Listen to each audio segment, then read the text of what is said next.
I am so excited to introduce my friend John Yermack today. John is a member of the Rotary Club of Franklin in District 7670, Western North Carolina, and John is a longtime supporter of the CART Fund. John, thanks so much for joining us for CART Fund Boot Camp. My pleasure. CART's one of my passions, I guess, and I guess it's because my mom had Alzheimer's. And I like to say the only good thing about mom having that is she forgot she was a chain smoker, actually. Oh, wow, really? Yeah, but then of course she didn't always recognize me. She always recognized my brother, and I don't understand. I guess she liked him best, but I had that same experience, so we could talk about that. Absolutely. I think my brother likes to pick that I'm the favorite child, but it was quite obvious who that was when she was sick. So, John, yes, you have done a lot of things to raise money for CART over the years, but what I wanted us to chat about today is a very special fundraiser that you guys did as part of a district event, and it was called a Pretty Legs contest. Is that right? Well, it was probably more of an ugly legs contest, but I think it was billed as a pretty legs contest. Tell us how that worked. Well, our Governor Billy of that year asked her assistant governor, I think some of the past district governors, to enter the contest. And basically the concept was you show up, they take some pictures of your legs, and they had little buckets with the picture on it. And supposedly the one who got the most money in the bucket was the winner of the event. Some people took it a little more, a level or two up than others. Some people just showed up. I may have gone to a little bit of an extreme. We're seeing these pictures behind you. I think some people might consider that extreme. Yes. Yeah, I have tattoos on my legs.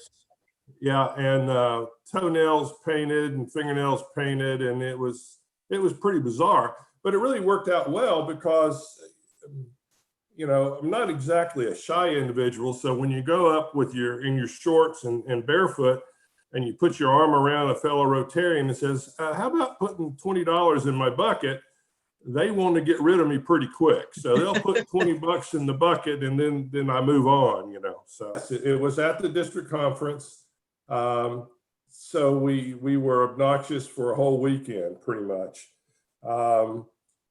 It was a lot of fun. You have to make it fun, and you have to be, you've got to be a little willing to make fun of yourself and all that. But we had a good time. We raised over around $5,000. Now there's some part of which was there's one pocket of money, so to speak, that we raised over the weekend from the contributions. We also had an anonymous donor who matched $1,000 of what we raised. And then we also had some clubs that kind of matched some of the monies that were raised. So it totaled around $5,000. So that worked out very well. So it's really a pretty easy thing to do. And if you have some people that are a little bit aggressive and crazy, you can probably raise a good bit more.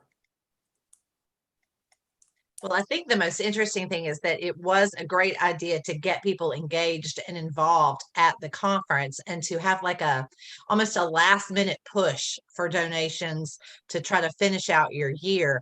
I'm thinking now in the situation we're in, a lot of people aren't having conferences anymore. This might be something they could try even online with photos, you think? Yes, it would certainly work. It's not as much fun if you can't go up to someone and say, "Hey, look, give me $20 and I'll leave you alone." But yes, it could be done online virtually.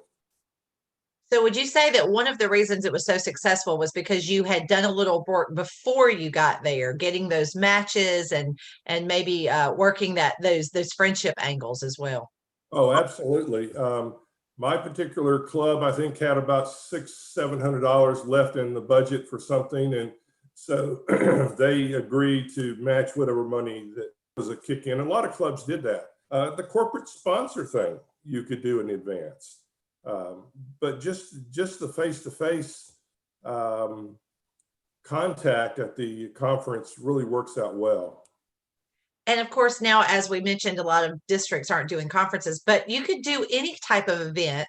If you're having a concert, if you're having a 5K or something, you could add this as an additional fundraiser to any type of event, just to bring a little fun, to bring a little awareness to CART.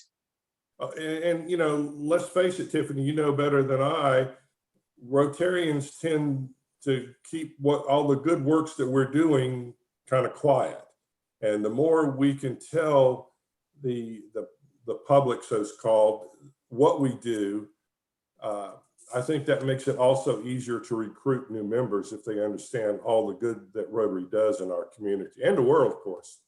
Absolutely. And CART is doing so many great things. It certainly could be used as an enticement to get new people into Rotary. So John, you guys had a great success with this. I know you've had a lot of really great programs in your club and in your district, and we're going to talk to some other folks on different episodes about some of the amazing ideas that you guys have had. But I just think this one was a lot of fun. I remember being there and being forced to throw some extra dollars into your buckets. And I just thought that this would be a great idea for other people to have. You know, my favorite phrase, I have an idea, and you guys had a great one with this one. Yeah, well, it did work out well. And if I may just take another minute too, one of the things that we did, we sold, do it backwards every time, CART shirts. You can kind of see that to our members, and we made like $5 a shirt. So again, that's another thing that's real easy to do. That is an excellent idea. I think merchandise sales can, if you have the room to store them or can take orders and have one person to manage that, that is a great idea as well. Yeah, that's exactly what we did. We had too many choices of colors, and we just took orders very well for us. Awesome. Well, John, thanks so much for spending some time with us today. This episode of CART Fun Boot Camp, I think, will inspire some people to really think bigger picture about ways that they can have some fun and do some good in the world. Thanks so much for joining us today. My pleasure. Anytime, Tiffany, for you. Bye-bye.